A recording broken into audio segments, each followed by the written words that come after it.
All right. Welcome, everyone, to today's deep dive, Yeah. where we are going to be looking back at some predictions for 2022. Hmm. We've got a video analyzing the insights of two very different figures.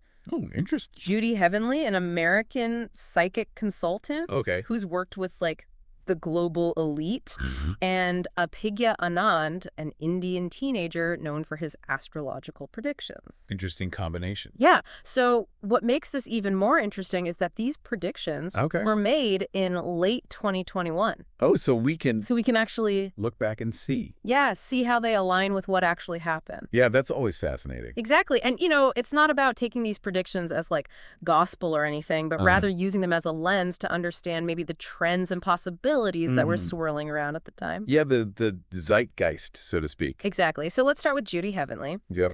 She's well known for her work with heads of state and Yeah. celebrities and royalty, using clairvoyance and clairaudience to guide her clients.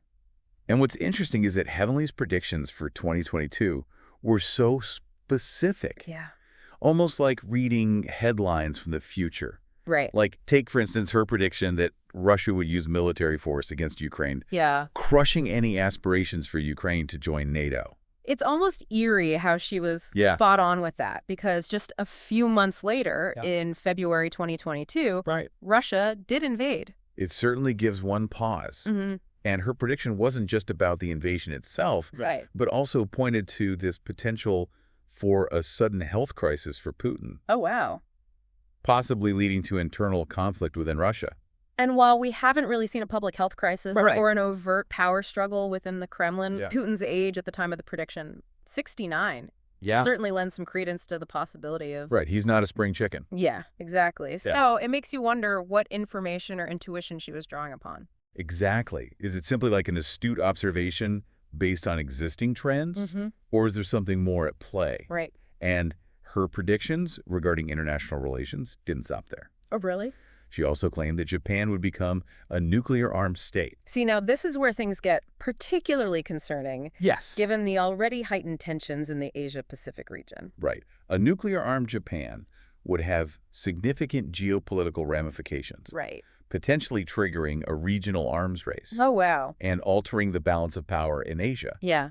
This prediction, even if viewed as a potential scenario Mm-hmm. rather than a guaranteed outcome, really highlights those complex dynamics at play in the region. It's a lot to unpack, for sure. Yeah. And Heavenly's predictions get even more intriguing when she delves into American politics. Oh. She specifically predicted that President Biden would face health challenges in the latter half of 2022, Go. seemingly connecting this to the so-called Tecumseh curse. Ah, yes, the alleged curse on U.S. presidents elected every 20 years. Right. What a fascinating piece of American folklore Yeah. that some believe stems from the death of the Shawnee leader, Tecumseh, Mm-hmm. and a supposed curse placed upon the U.S. presidency Right. by his brother, a shaman. Wow.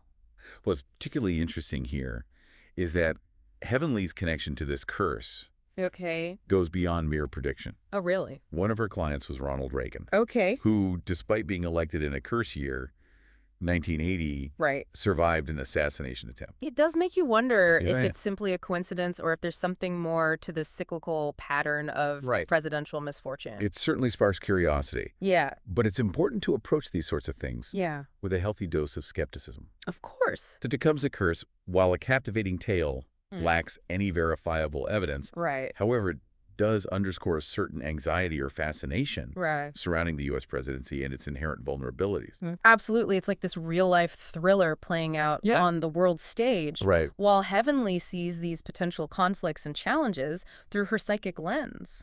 Oh? Apigya Anand, our other predictor, Mm-hmm. uses a completely different approach, astrology. Right. He garnered quite a bit of attention when he seemingly predicted the COVID-19 pandemic Oh, wow. back in 2019. So he's got some credibility. Yeah. His approach is rooted in the ancient Indian system of astrology, Okay. which seeks to understand the interconnectedness of celestial events Mhm. and human affairs. Interesting. For 2022, he predicted another COVID-19 surge around March, April, Oh, wow. attributing it to the unfavorable positioning of Jupiter, Okay. which he believes weakens Earth's protective shield. So while Heavenly was seeing potential upheaval Yeah. through her visions, An was seeing a similar picture Right. emerge from the alignment of the planets. And it doesn't stop there. Oh, no. Anand went on to forecast a major world event in April 2022, Oh. triggered by the close proximity of Jupiter and Saturn. Hold on. So we've got a psychic predicting global conflict and an astrologer pointing to a potentially disastrous planetary alignment. It's certainly a lot to take in. It is. But remember, both individuals are essentially offering their interpretations of the energies and forces at play in the world. Right. It's up to us to critically analyze their insights and determine what resonates with us. That's a great point. Yeah. It's not about blindly accepting predictions, but using them as a starting point for a deeper conversation. Right. And Anand's predictions get even more fascinating when he connects this 2022 event to a recurrence of the events of 2001. Oh, wow. Specifically the 9/11 attacks and the subsequent U.S. involvement in Afghanistan. This is where Anand's concept of a 20-year astrological cycle comes into play. Okay. He believes that certain planetary configurations repeat themselves approximately every 20 years, bringing with them the potential for similar types of events to unfold. So we've got a potential pandemic resurgence, Yeah. a major global event possibly linked to terrorism, and all of this tied to a 20-year astrological cycle. That's the essence of his prediction. Yeah, okay. He even went on to warn of a severe economic crisis, Oh, boy. potentially surpassing the 2008 Lehman Brothers collapse. All right, now we're getting into some serious territory. Yeah. A global pandemic, a major world event, and a financial meltdown. It's enough to make anyone consider stocking up on supplies. Right. I understand the sentiment, Yeah. but let's not give in to panic just yet. Okay. Remember, these are predictions, not certainties. Right. It's essential to maintain a sense of perspective. Right. I needed to hear that. Yeah. Even if we take it all with a grain of salt, it's hard not to feel a bit unsettled by these predictions. But that's completely understandable. Yeah. But let's shift our focus for a moment. Okay. Instead of getting bogged down in the potential for negative outcomes, let's consider this. Okay.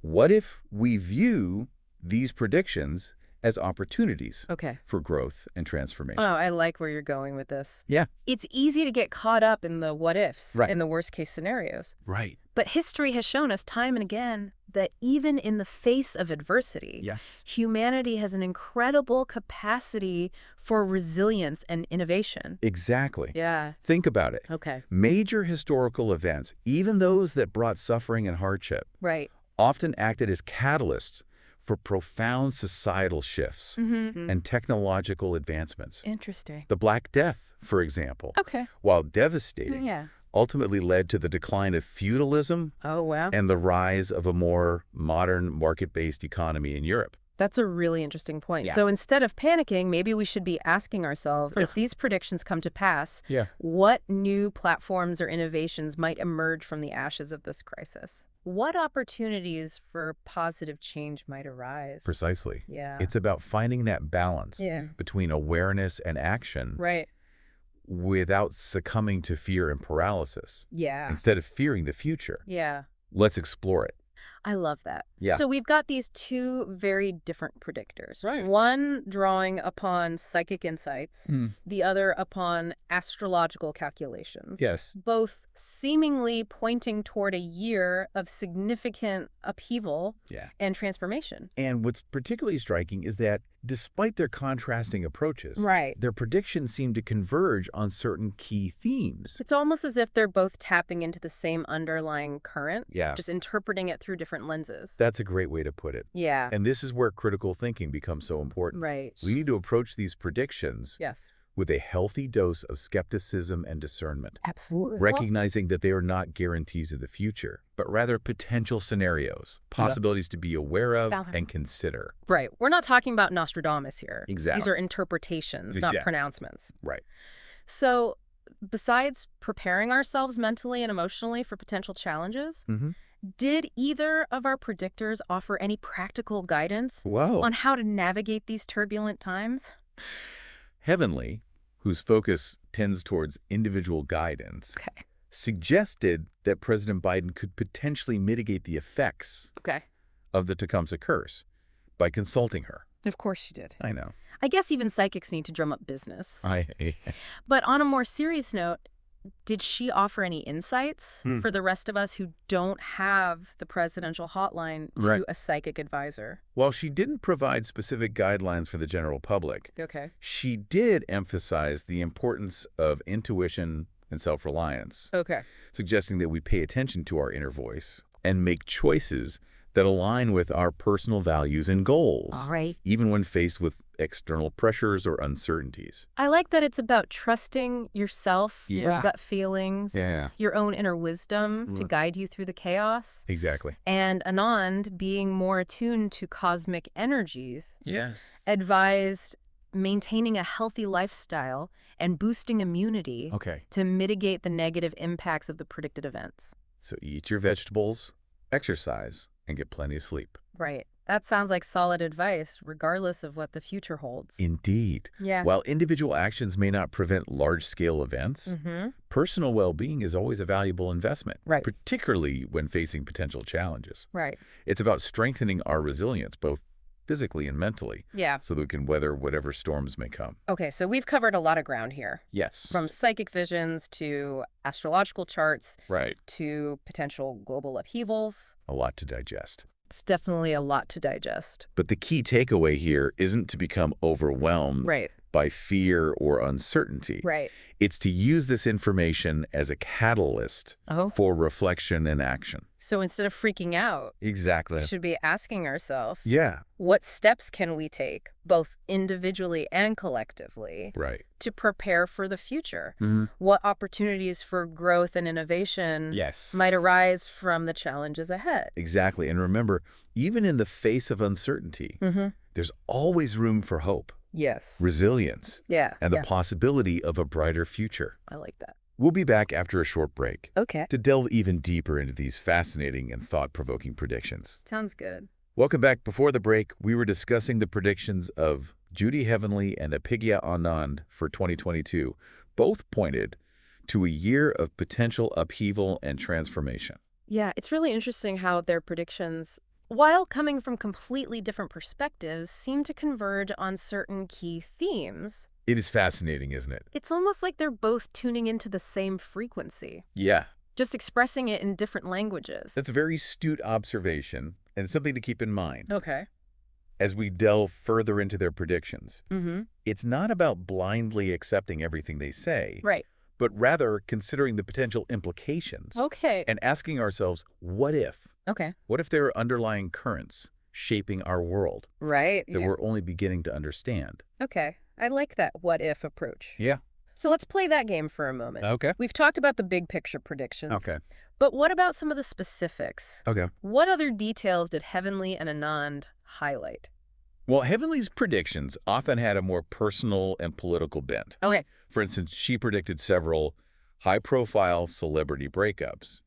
And a major scandal involving a well-known tech company. Ooh, that's intriguing. Any hints about which celebrities or tech giants? Unfortunately, she remained tight-lipped on the specifics. Oh, come on.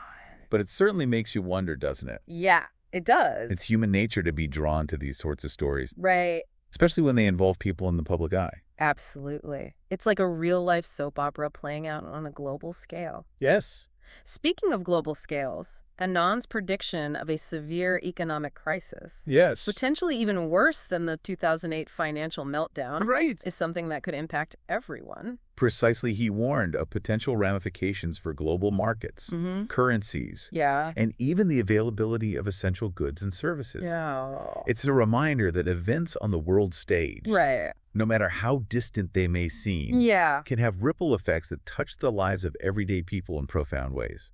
So, given all of these predictions, did either Heavenly or Anand offer any advice on how to navigate these potentially turbulent times? Well, Anand, being an astrologer, focused on aligning oneself with cosmic energies. He suggested practices like meditation, engaging in charitable acts, and cultivating a positive mindset. So good vibes only. Basically. I can definitely get behind that. But is there anything more tangible we can do to prepare ourselves besides adopting a positive outlook? Heavenly Hin, in her more personalized approach, didn't offer specific guidance for the masses. However, she did emphasize the importance of intuition and self-reliance. Okay. Suggesting that we learn to listen to our inner voice and make choices that are in alignment with our own values and goals, even amidst uncertainty. I like that it's about trusting your own internal compass. Yes. To navigate the complexities of life, even when the external world feels chaotic. Exactly. It's about recognizing that you have an inner wisdom that can guide you through challenging times, that you're not simply at the mercy of external forces. And while cultivating a strong inner compass is great for navigating individual challenges, how do we as a society navigate these larger scale issues? That's a great question. Like potential global conflicts or economic downturns. Well, that's where things get a bit more complex. Yeah.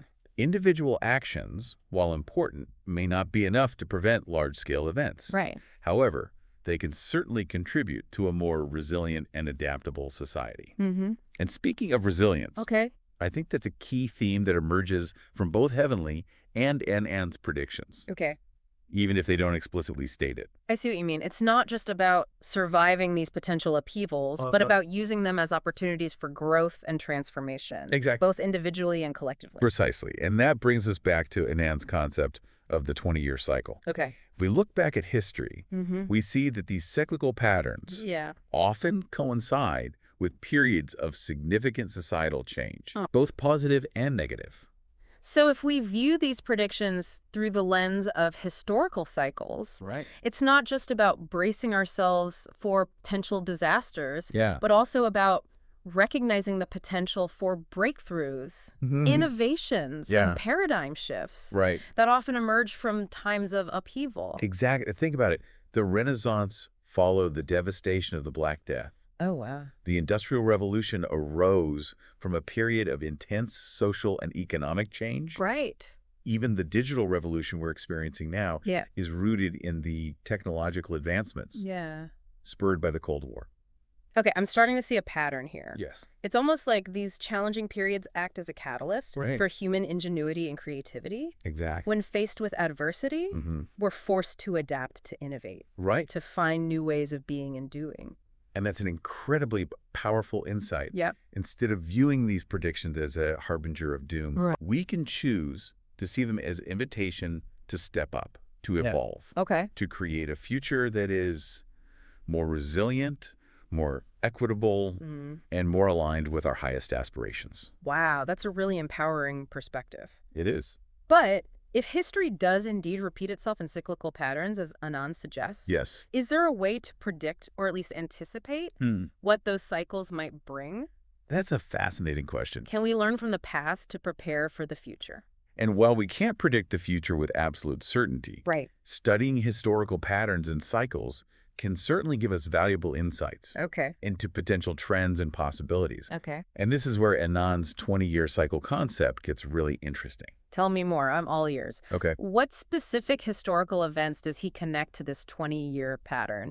And how might those past events inform our understanding of what might be in store for the future? Well, if we take 2022 as our starting point and go back 20 years, we arrive at 2002, a year marked by the aftermath of the 9/11 attacks and the beginning of the U.S.-led War on Terror. And Anand specifically predicted a potential recurrence of the events of 2001, suggesting that this 20-year cycle could bring about a resurgence of global conflict, possibly related to terrorism or ideological extremism. Exactly. And if we go back another 20 years to 1982, we find ourselves in the midst of the Cold War, a period of heightened geopolitical tensions between the U.S. and the Soviet Union, marked by proxy wars and an arms race. It was also a time of significant economic uncertainty, with high inflation and recessionary pressures in many parts of the world. So both 1982 and 2002 were periods marked by global conflict and economic instability. Yes. And Anand believes that 2022 might bring a resurgence of similar themes. It's definitely a sobering thought. It is, but remember, these cycles aren't just about repeating the past. Right. They're also about evolution and transformation. Exactly. Just as the challenges of the Cold War gave rise to technological innovations and a reimagining of global power structures. Yeah. The events of the early 2000s led to a reassessment of security measures. Right. And a greater awareness of the interconnectedness of our world. It's all connected. So the question becomes, what will be the defining challenges and opportunities of this current cycle? Yeah. How will we as individuals and as a global society respond to the potential upheavals that lie ahead? Big questions. Will we repeat the mistakes of the past? Yeah. Or forge a new path forward? Those are excellent questions. Yeah. And to answer them, we need to engage in a deeper exploration of both the challenges and the possibilities that this cycle might bring. Okay, I'm ready to dive even deeper. Right. Let's unpack this 20-year cycle concept further. Okay. And see what insights we can glean from history to help us navigate the complexities of the present and the uncertainties of the future. I like your enthusiasm. Same. Let's take a closer look at some key historical events and trends that align with this 20-year pattern, focusing on those that might shed light on the potential challenges and opportunities that lie ahead. Okay. For instance, in addition to the geopolitical and economic parallels we've already discussed, there's also a fascinating pattern of technological innovation and disruption that seems to coincide with this 20-year cycle. Now that you mention it, it's interesting to note that the early 1980s saw the rise of personal computing, while the early 2000s witnessed the explosion of the internet and the dot-com boom. Huge. Both periods were marked by significant technological advancements. Absolutely. That fundamentally reshaped our world. They did. And if we're following this 20-year pattern, it makes you wonder what technological breakthroughs might be on the horizon for the 2020s. You're right on the mark. Yeah. We're already seeing rapid advancements in artificial intelligence, biotechnology, renewable energy, and other fields that have the potential to revolutionize our lives in ways we can only begin to imagine. It's exciting and a bit daunting at the same time. It is. These technologies have the potential to solve some of humanity's biggest challenges. Yes. But they also come with inherent risks and ethical dilemmas. Of course. That we need to address thoughtfully. Absolutely. And that's why understanding these historical cycles is so crucial. Right. It's not about predicting the future with certainty. But rather about anticipating potential trends and possibilities. So that we can make more informed decisions and navigate the complexities of our ever-evolving world with greater awareness and wisdom. That's a really important point. It's not about becoming fortune tellers, but rather about becoming more astute observers of the patterns and cycles that shape our lives and our world. Precisely. It's about recognizing that we're not just passive passengers on this journey through time. We have the power to influence the course of events through our choices, our actions, and our collective will. So how do we harness that power? How do we take these insights about historical cycles and apply them in a practical way to create a better future for ourselves and generations to come? That's a question we'll continue to explore as we delve deeper into the predictions of Judy Heavenly and Apigya Anand. All right. While they may offer contrasting perspectives, they both ultimately point to the same truth.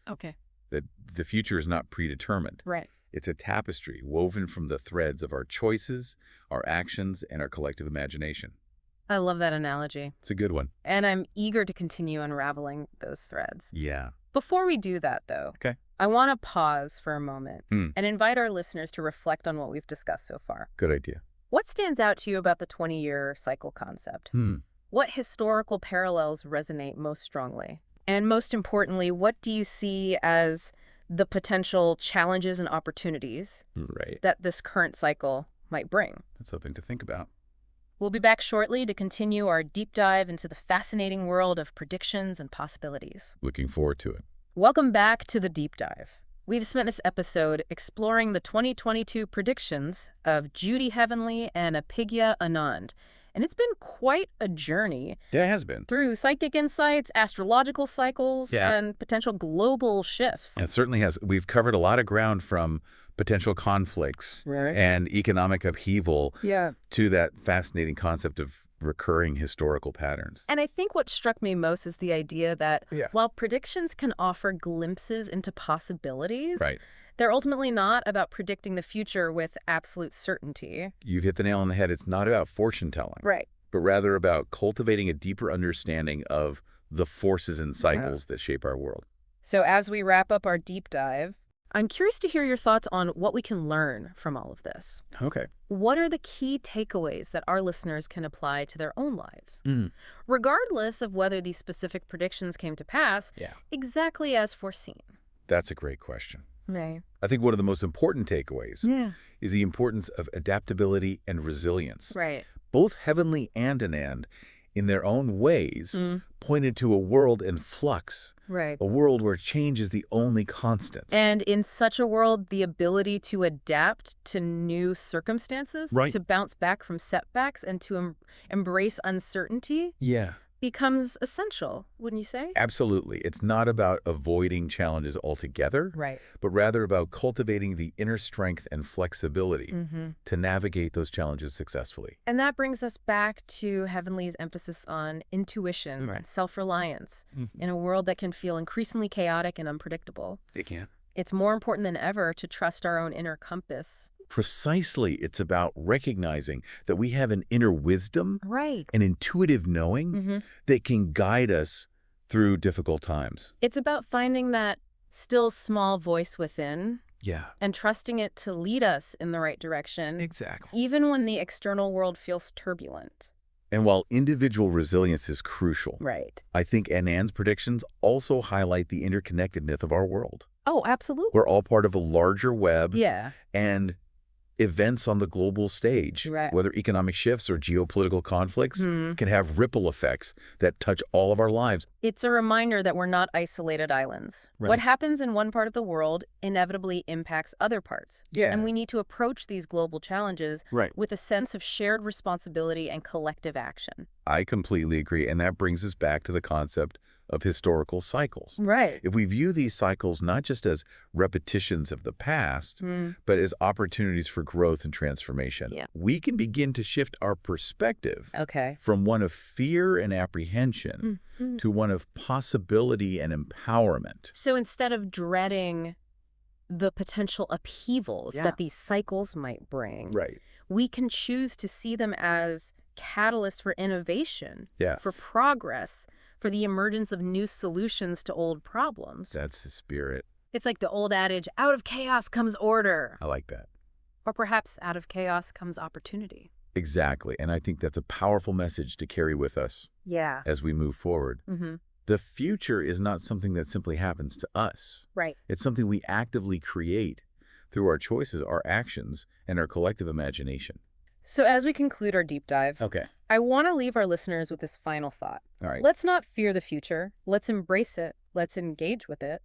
Let's use our understanding of historical cycles, our intuition, and our collective wisdom to create a future that is more just, more sustainable, and more aligned with our highest aspirations. Beautifully said. The future is a blank canvas. And we are the artists. Let's paint a masterpiece. And on that note, we'll leave you to contemplate the possibilities. Until next time, keep exploring, keep questioning, and keep diving deep. Thanks for listening, everyone.